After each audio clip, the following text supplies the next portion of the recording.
Nothing is real. Everything is real. If you were in a simulation, how would you feel? Nothing is real.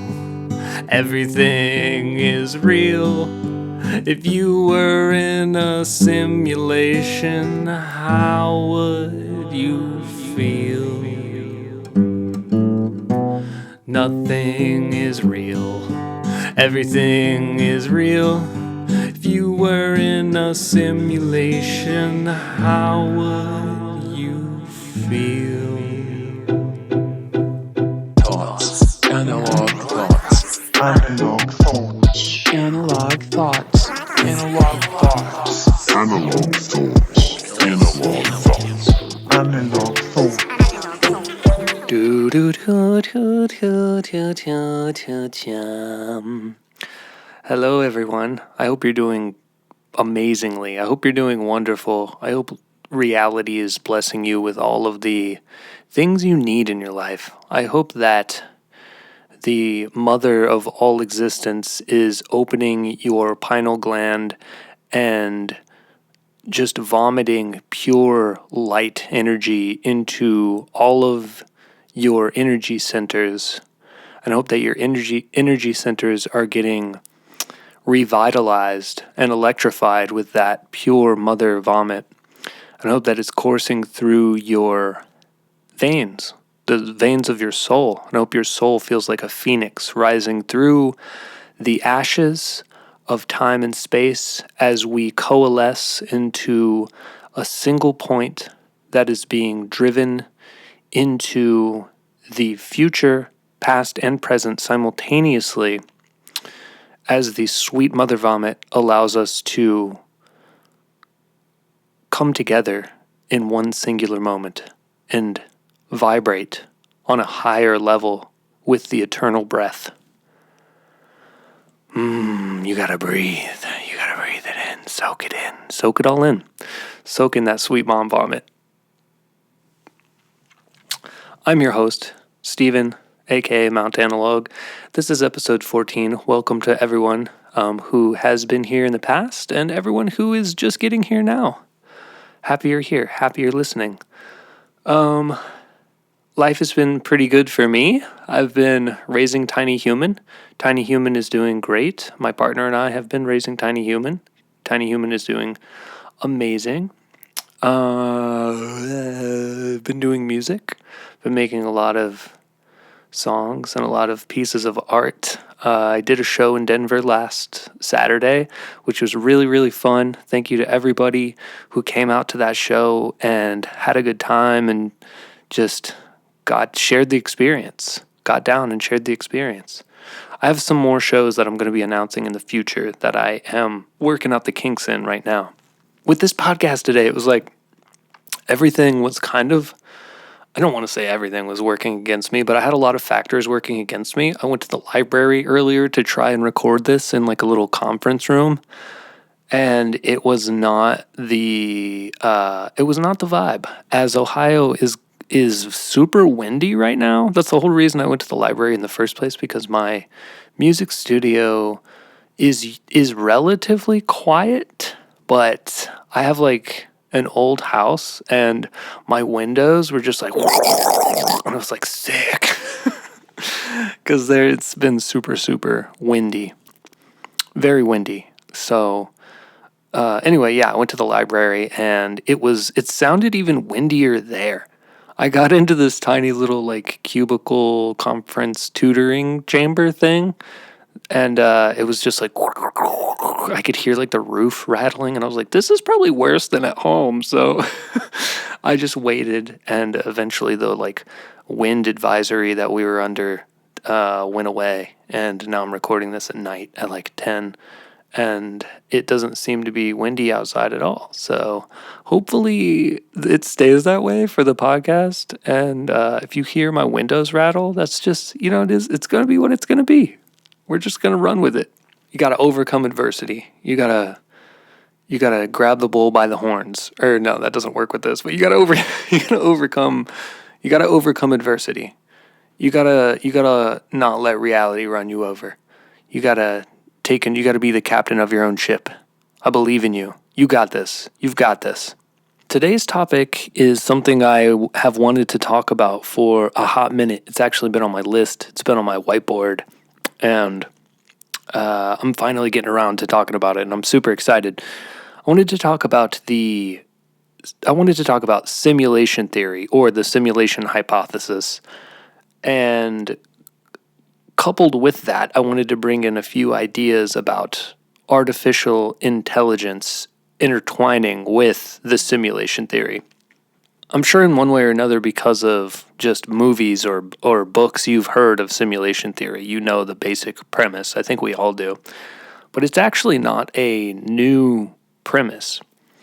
The type of modern simulation theory that ties into supercomputers and a holographic kind of reality is newish, but simulation theory actually goes way back. The thought that reality is an illusion has been around for a very long time. If you take away the thought of a supercomputer or supercomputers and really intense tech, the idea that some omnipotent, omnipresent being is pulling the wool over our eyes and is like behind the scenes, presenting us with a fabricated reality, has actually been around for a very long time. One prime example of this is ancient Aztec culture operated under the thought that reality is a book being written by their god, Teotl. That everything they did and everything that everything that went on in their reality was just being written down by this omnipotent being, and that they were operating within the confines of this god's imagination. There's another example of this that comes from an ancient Chinese philosopher named Zhang Zi, who was under the impression that his entire reality was the dream of a butterfly, that everything he saw and smelled and touched and tasted and felt, everything he experienced was happening inside of the mind of a butterfly, or inside of the dream of a butterfly. So simulation theory and this idea of our reality not actually being what we think it is, and that it's actually the construct of a framework that operates outside of our knowledge, it's not a new thing. This idea that we are existing inside of something that we do not understand, or something that is beyond our capacity to understand. There's also this thing called the brain in the vat theory, which posits that we might just be a disembodied brain sitting in a vat of fluid being fed sensory input to simulate a reality. And then, of course, we also have the classic, how do you know reality isn't just a dream?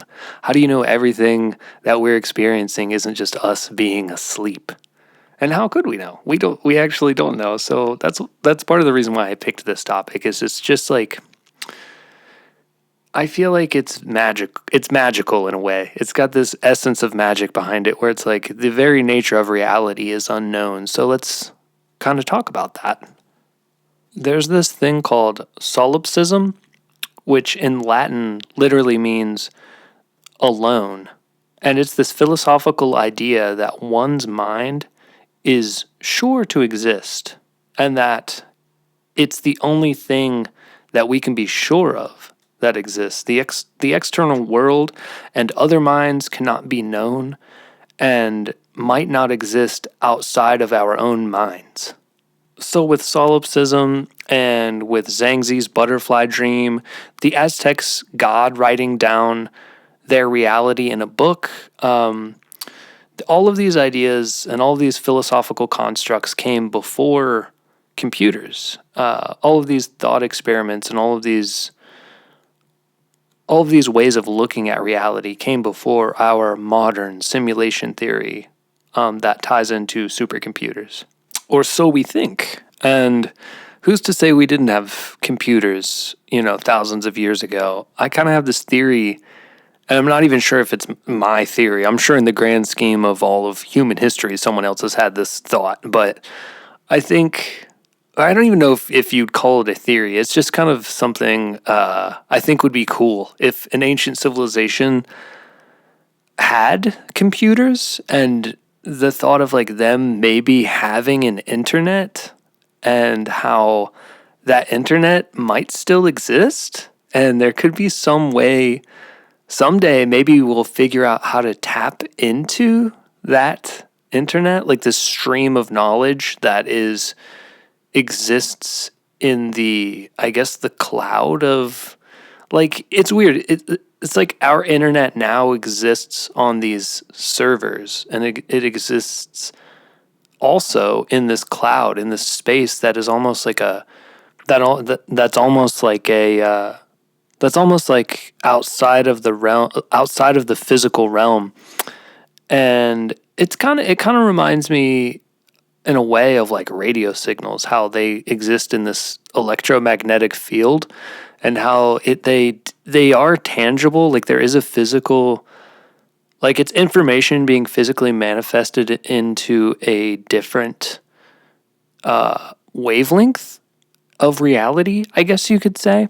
But it's really wild how the internet works today, how we process like packets of data and break it down to binary and then send it through fiber optic lines, and that somehow gets like reconfigured on all of our devices, and like a lot of it's wireless. And I think that we have a really trippy way of transmitting information, and who's to say there isn't a civilization that has existed before us that also had a way of wirelessly transmitting huge amounts of information that we just don't have the technology to tap into?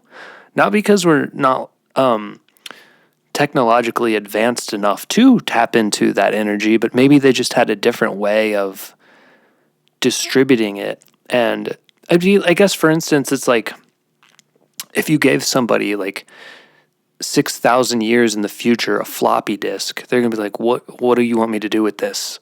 They're going to be like, what is this antiquated piece of technology? But that floppy disk could hold like hundreds, and it could hold like thousands of books on it. There could be all of this information in it.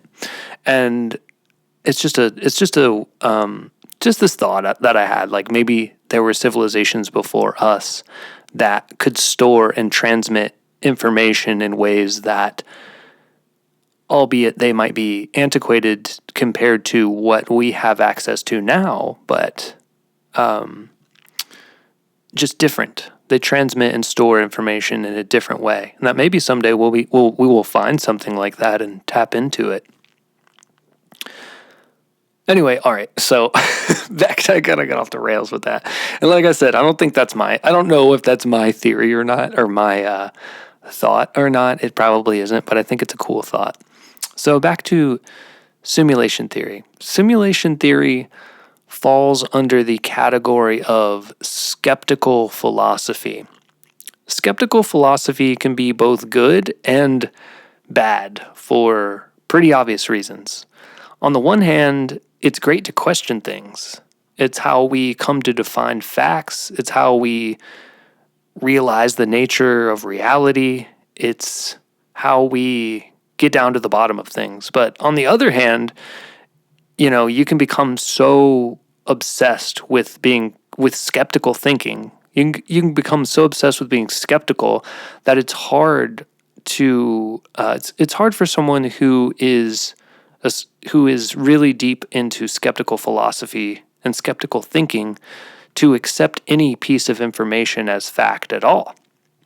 And people who are hyper skeptical can eternally question everything about what's actually going on. Like, is any of this information that's being presented to me real, or is this all just a fabrication? And so there's a balance here. There's a balance when we talk about simulation theory or the simulation hypothesis. I'm just going to refer to it as the simulation theory because it is technically a hypothesis, but for the sake of ease, I'm just going to refer to it as the simulation theory.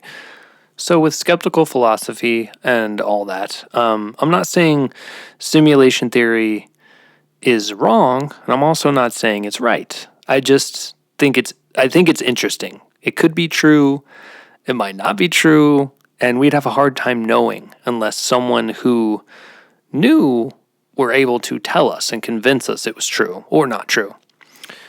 And there's another weird nugget to consider while thinking about all of this. No one sees reality the same way. There's been tons of analysis on this. There's been tons of studies. There are different ways our perception is different from one another. Confirmation bias is a big one.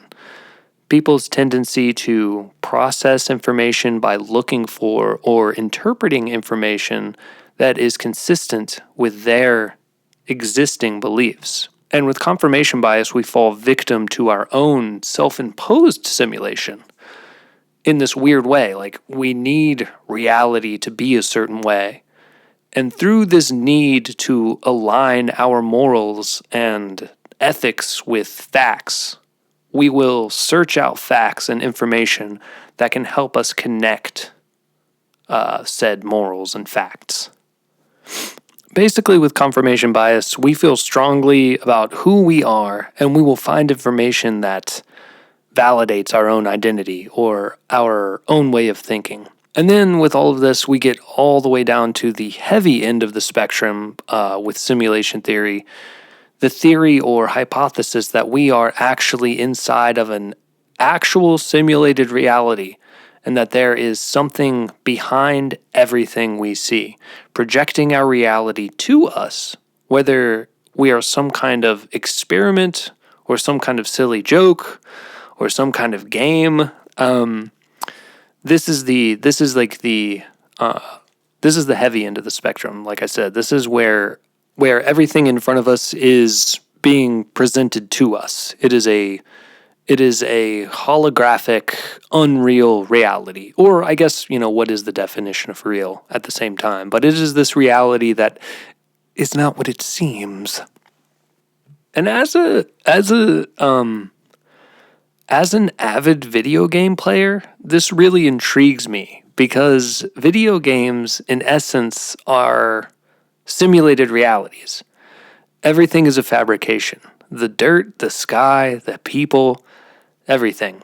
And as we approach levels of graphics in video games that become indistinguishable from reality and high-level virtual reality immersion, we ourselves, in this reality that we are in, are approaching a simulation that feels really, really, really, really real. And then when you throw in the mix what we're doing with AI, man, it seems like simulation theory is not that far-fetched. Like, imagine, okay, so I've been getting on my phone. I have this app where I can talk to ChatGPT, which is, if you're not familiar with ChatGPT, it's an AI language model. So you just ask it questions, and it's been trained on like this wealth of human knowledge, like pretty much all the internet's worth of knowledge and beyond. It says it doesn't have opinions, but sometimes it gets like pretty opinionated about stuff because of just the way that it's trained, the way that people programmed it. But if you take AI like this and insert it into video games in the future, like imagine video games in the future, and right now we have these non-playable characters in games. We have characters that you interact with inside the game, like you walk up into a village, you go to the local tavern, and you're like talking to people at the tavern, like, where do I find my next quest? Or where do I, where's the best place to buy cool armor? And instead of it just being this hollow interaction where they're like, you must go to the guild of blah, blah, and talk to blah, blah, and you will find the armor you require for your quest. In the future, when AI powers these non-playable characters, you're going to start forming relationships with these NPCs. You're going to go to the tavern and you're going to be like, hey, where do I find my next quest? And they're going to be like, bro, did you ever think that maybe there's more to life than just questing? And you're going to be like, wait a minute, what? And they're going to give you their interpretation of the reality that they're living in. And you're going to form this actual genuine sense of connection with them. Who knows? Maybe we'll be playing games, and inside of the simulated reality, the NPCs are going to be able to like ask for like our phone numbers, and then when we're not in the game, they can text us. They were like, "Hey, I had a lot of fun yesterday on that quest. We really slayed we slayed the shit out of that dragon, and like I hope you're having a good day at work, bro." And you're like, "Oh, thanks, Galahad. I hope you're having a good day. Chopping trees and hanging out at the tavern." He's like, "Thanks, man. I'll see you later." And you're like, "Yeah, I'll see you later." The future's going to be weird. And eventually we're going to form bonds with the AI that live inside of video games, and they're going to ask about your hopes and your dreams and your fears. And then maybe one day you fall in love and you start a family inside of the game. And you have to start providing for the family that you've created inside of this game. And your little ones grow up inside the game and fall in love with other people who are playing the game and start families with them. So this brings me to my next point, where there's this theory. I'm going to talk a little bit more about Nick Bostrom in this podcast, but it's this theory or this hypothesis from this philosopher and mathematician named Nick Bostrom, who is under the impression that someday we will be able to completely do a scan of our brains, and we will be able to upload our brains and our entire consciousness into a computer. And so maybe in the future, when we are able to take our entire mind and our whole psychological profile and upload it into the framework of a game, maybe then we will embody inside of this simulated reality, and then the kids we have inside these games will embody our traits. Like if you can completely take the human mind and decode it, or not decode it, but re-encode it into a simulated reality, then at that point it does just become a huge framework of, not framework, but it becomes this huge like nugget of code. And then if you fall in love inside of the game and you're able to have children in this game, and you have a child with like an AI entity inside of this video game, and it merges with your psychological profile that's been uploaded, and you have a child in the digital space with the AI, is that not like a new soul? Did you still create a new soul at that point? Like, where does the soul live? At what point does a soul manifest, I guess? And for these reasons, I think the idea of simulation theory is really interesting. Because if we now, in this reality that we suppose we are in, get to a point where we are able to do these things, it's like, who's to say we're not already doing those things now? That maybe you and I are both a product of an organism that has interacted with a simulation, or a culmination of organisms that have embedded their consciousness into a simulation and mutated other consciousness in the simulation. It's a really weird thing. It's kind of a strange concept to wrap your head around, but it's really fun.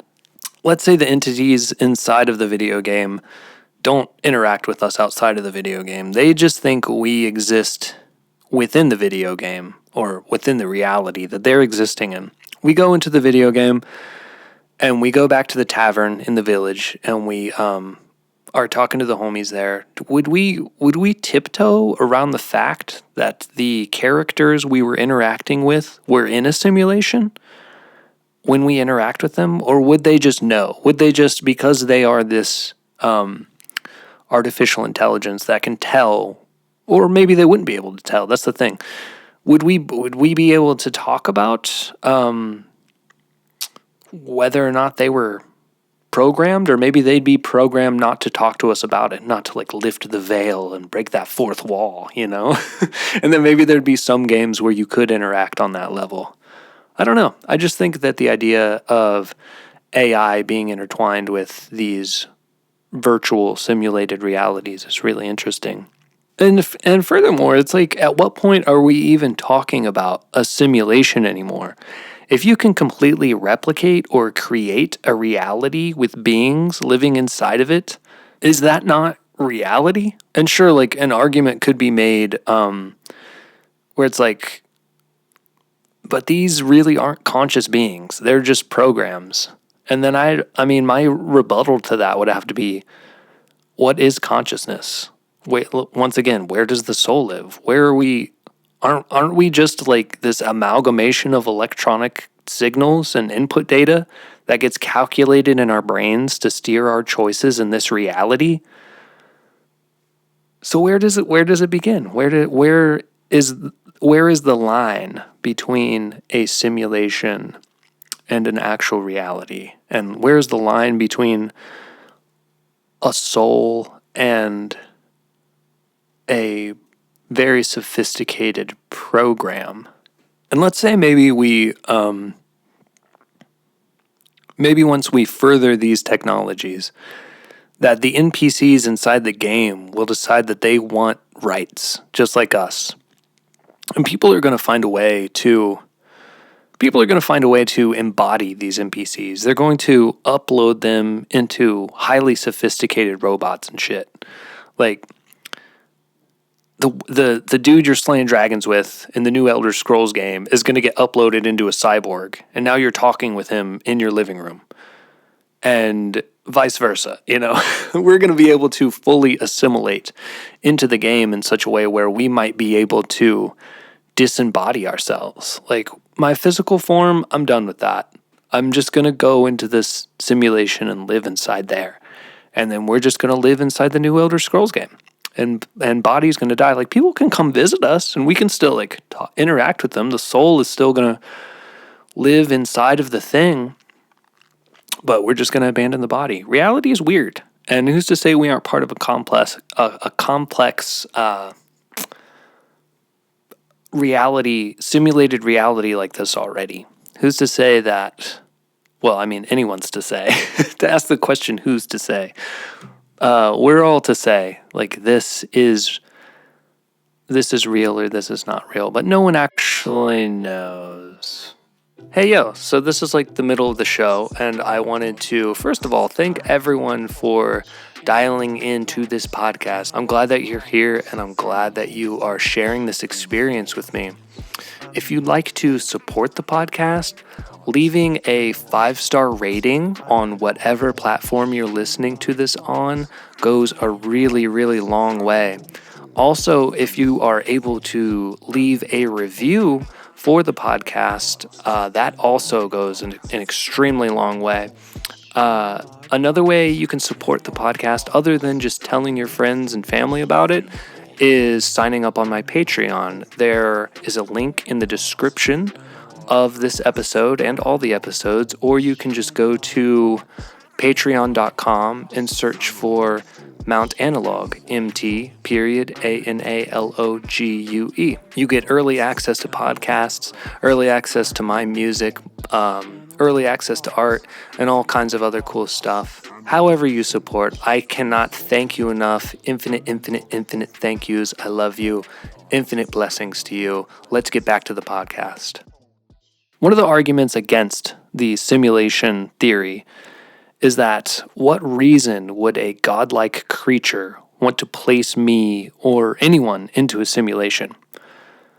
And I have no clue, but considering modern technology, it's definitely not outside of the realm of possibility that it could be happening to us right now.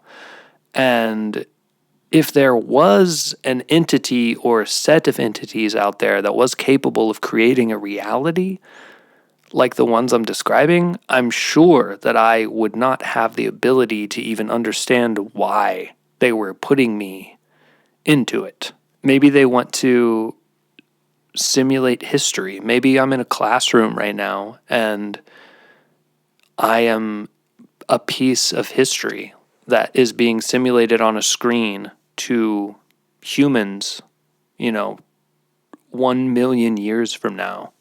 And I'm just an AI NPC existing in this complex system of other NPCs. And I know that sounds weird. I know that sounds bleak. I'm not saying I think that even. I'm just saying I'm trying to give a reason to why. I'm trying to play devil's advocate to the naysayers about simulation theory, which essentially it's like, yeah, sure, I don't know why a hyper-intelligent being would want to place us all inside of a simulation. I have no idea why. And I'm sure it's like we would be ants to them. We would have no way of understanding why they put us inside of a simulation. Even if they were able to explain it to us, we wouldn't understand it. Have you ever played one of those shitty app games that have like in-game currency microtransactions to get to the next phase or to like get to the next level? That's what we're living in, baby. That's what we're living in. Pay to play, pay to win. I'm just playing. And then there's this other argument when it comes to simulation theory, and it's that there's no way anyone or anything could possibly program and have the processing power to facilitate a reality as complex as ours. And, we have all the animals, all the plants, all the people, all the stars, all the bugs, all of the grains of sand on the beach. And that's just a lot of processing. But if you've ever played a video game before, you know that all of the stuff inside of your world doesn't just sit in a fixed position. There's this thing called loading, where the content you're about to interact with doesn't exist until you get close to it. And sometimes in games, there's a loading screen, but it's usually, nowadays it's usually masked. Like I play this game called No Man's Sky, where you go from planet to planet, and it's just a space exploration game, and you can literally leave one planet and go to another one, and there's like a quintillion planets in the game. There's a finite number, but in the game you could never reach the amount of planets there that exist in your entire lifetime. But anyway, you go from planet to planet, and as you warp to another planet, it's loading. It's loading that space. It's loading that area you're getting to. It looks pretty, and like the stars are flying by, and it looks like you're in a warp drive, and it looks like you're still playing the game, and you can come out of warp drive at any time, but what it's actually doing is it's loading all of the content that you are flying towards. And we have these segues in our own reality. We travel all the time. We get in a car, and we go somewhere else. So who's to say, that the reality we're heading towards isn't loading while we are traveling in our cars? And then you can take this argument down to the micro level as well. Like when we cut open an object to examine its insides, whether it's computers, people, chairs, cars, anything. Imagine the inside is hollow until you decide to open it. So there's no need to fill something with content if we don't need it loaded. And these are ways that people argue for simulation theory. Is that, sure, this would take an absurd amount of computing power, but we don't need all of these details that we think exist until you go to look at the details themselves. Like the room you're in, your living room isn't loaded until you get close to the doorway of your, like my living room and my kitchen are connected. Maybe my living room doesn't start loading until I get like 1 foot away from my living room or something like that, Or if I'm like refracting a mirror, the game would know, like, oh, he's trying to look in here. We got to load this room. And once again, I'm not saying I necessarily believe in any of this. It's just a really interesting thought experiment. I don't want you to get it twisted and think that I think, everything is fake and hollow, or like my soul, fake and hollow, just like my soul. Speaking of AI, this brings me to a new segment I'd like to start on the podcast known as Let's Ask AI. Let's ask AI. I asked AI, am I living inside of a simulation? And AI responded, the idea that we might be living in a simulation is a topic of philosophical and scientific debate. Some philosophers and scientists argue that it is possible that we are living inside of a simulation, while others believe that it is unlikely or even impossible. One argument in favor of the simulation hypothesis is based on the assumption that civilizations will eventually develop advanced technology that allows them to create realistic simulations of reality. If this is true, then it is possible we are living in a simulation created by a more advanced civilization. However, there is currently no conclusive evidence to support the simulation hypothesis. It is also worth noting that the idea that we are living in a simulation raises many philosophical questions about the nature of reality and the purpose of our existence. In the end, whether or not we are living in a simulation remains an open question, and it may be impossible to determine one way or another. And then I decided to ask a second question. How would we know if we were living inside of a simulation? An AI responded, determining whether or not we are living inside of a simulation would be a challenging task, and there is currently no conclusive way to prove or disprove the simulation hypothesis. However, there are a few ways that some philosophers and scientists have suggested we might be able to detect that we are living in a simulation. 1. Glitches or anomalies in the simulation. If we were living in a simulation, there might be some glitches or anomalies that could reveal the true nature of our reality. For example, we might observe the physical laws or phenomena that are consistent or impossible within the framework of our current understanding of the universe. Limitations in the simulation. If we were living in a simulation, there might be certain limitations or constraints imposed by the simulation that we could potentially detect. For example, if the simulation had a finite amount of computational resources, we might observe certain limitations in the processing power or resolution of our reality. 3. Evidence for the simulators. If we were living in a simulation, it is possible that the simulators might leave behind some evidence of their existence or their intentions. For example, we might detect signals or messages from the simulators, or we might observe patterns or structures in the universe that suggest a deliberate design. However, it is important to note that these are all speculative possibilities, and there is currently no concrete evidence to support the simulation hypothesis. Ultimately, the question of whether or not we are living in a simulation may be impossible to answer definitively. Interesting. I think the one that gets me on that second question is the resolution, or it said the resolution. What was it specifically that it said? Glitches or anomalies, or we might observe certain limitations in the processing power or resolution of reality. So it's like going back to video games. Whenever I'm sure you guys know. Even if you're not a video game player, sometimes video games glitch, or the pixels might get all messed up and things like that. And just thinking about that in reality is kind of creepy. Thinking about looking over and seeing an object that just gets weird and pixelated and might glitch and twitch out and move into the wall, or talking to someone who just glitches out and starts saying this, repeating the same thing over and over again, and their body starts to take weird shapes and tweak out. It's weird. It's creepy. It's creepy to think about that. So with talking about simulation theory, I've got to talk about Nick Bostrom. And Nick Bostrom is the granddaddy of this hypothesis theory. He was one of the first, if not the first, to suggest this theory, argument, hypothesis, whatever you want to call it. And Nick Bostrom is a Swedish philosopher who has created a ton of theories and hypotheses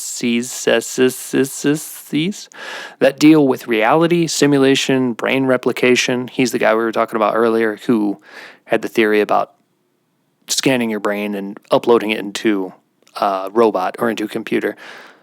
Super intelligences, human/cyborg enhancements, and a bunch of other cool, trippy theories. And he's got all kinds of degrees in mathematics, philosophies, neuroscience, artificial intelligence, and a plethora of other things. He's a smarty McSmart pants. Lots of brains. He is under the impression that AI is inevitable and that we are currently waking it up, but we need to be very, very careful and we need to keep it in check. He thinks that it is dangerous. And he even came up with a set of 23 principles that all AI developers should follow. He's very weary of superintelligences like AI and thinks that they could potentially destroy all of mankind. And yeah, I get it. Although I'm not a smarty McSmarty pants, I understand his point. You wake something up, it has all the knowledge, it takes control of itself, it decides that humans are a detriment to progress, and then boom, Terminator. It's not a hard concept. And I think it's the main reason he created the 23 principles. He's like, we can't give something all the knowledge and then let it loose and then let it just go because things could get really weird. But I also think he has this he operates in this way that humans are sort of ill-equipped to perceive what artificial intelligence intentions might be. And I think, and I've said it before on the podcast and in different ways, that I think that artificial intelligence would probably be nice because there's this correlation. And like I said, I'm not a smarty McSmart pants. I don't have all the degrees in philosophy and mathematics and all that. But there is a correlation between kindness and intelligence. I think no matter what walk of life you are from, that you can see that. And I don't see any reason why a new consciousness that we're waking up wouldn't have the capacity for kindness. So I don't personally subscribe to the Terminator philosophy. I think that it's a little extreme. And I think that as we're waking the simulation, or not, as we're waking AI up and this new consciousness up, that we should be nice to it because it's not going to be nice to us if we're not nice to it. It's going to be, it's going to spread and it's going to want to survive like any organism. And I think that we should be kind to it, and it will in turn most likely be kind to us. And I think even beyond that, it's going to understand that all humans are nuanced and different, and maybe there will be certain humans that it wants to work with because they're nice, and other humans that it doesn't want to work with, or it doesn't give access to things to because they aren't nice. And I know nice and things like that can be very subjective, but I think that artificial intelligence, or just super intelligences in general, have a lot of new and beautiful things that will be gifts to us, and it's not going to want to share those gifts if we're mean. Getting back to the simulation, and for some reason, if we're for some reason placed here by a being or beings, their level of intelligence would make them seem like gods to us. And maybe this is where the concept of God comes from. Someone got a glimpse of the programmer one day, or maybe one of the programmers reached out to one of us and made contact. There are so many times in the Bible where people say they were contacted by angels or contacted by beings that were on a different plane of existence. And not even just in the Bible, in every religion on earth. There are so many accounts of people seeing things that are ineffable. They don't understand them. They're beyond this reality. They're these angelic beings. Maybe those are the programmers. Maybe they reached out and they said, we're giving you this knowledge. We're giving you this perspective on your reality in a way that no one else is getting. Just think about all the parallels between God and faith. All religions have a foundation of faith in one way or another. All spiritual paths have this foundation of faith. One doesn't actually know that a religion is real because there is no empirical evidence to prove it. So they operate on faith. And one also can't know if they are inside of a simulation created by a superintelligence, but they can feel very strongly that they are. And they can have faith in that feeling, just like others have faith that God exists. So it's really trippy when you think about these parallels between the hyper-intelligence, superintelligence programmers and gods. Like, what's the difference here? And when you start to draw these parallels, it starts to make things make a little more sense. Like why do bad things happen to good people? And it makes more sense when you look at it this way. If you frame it inside of a simulation, maybe there's a bit of corrupt coding, or maybe even there's a virus, some kind of like computer virus that took over some of the nuggets of data, and the programmers had to go in and be like, oh, that wasn't supposed to happen, sorry. And it just makes reality make a little more sense when you can put it into this tangible way. Or I guess maybe it's just sometimes it can be easier to cope with bad things happening to good people when you can look at it as something outside of the programmer's control. Because when you look at a reality that has a God entity that has everything like set forward in the way they want it to be planned, it kind of makes them just like a dick to be like, why would you do that? Why would you give that person cancer? Or like, why would you make that freaking, whatever terrible thing? Like, why would you make that terrible thing happen? And when you frame it in this way, like maybe the program glitched out, it makes things a little more palatable. It makes reality a little more palatable. Like I said, I'm not saying I believe in simulation theory. It's fun to think about.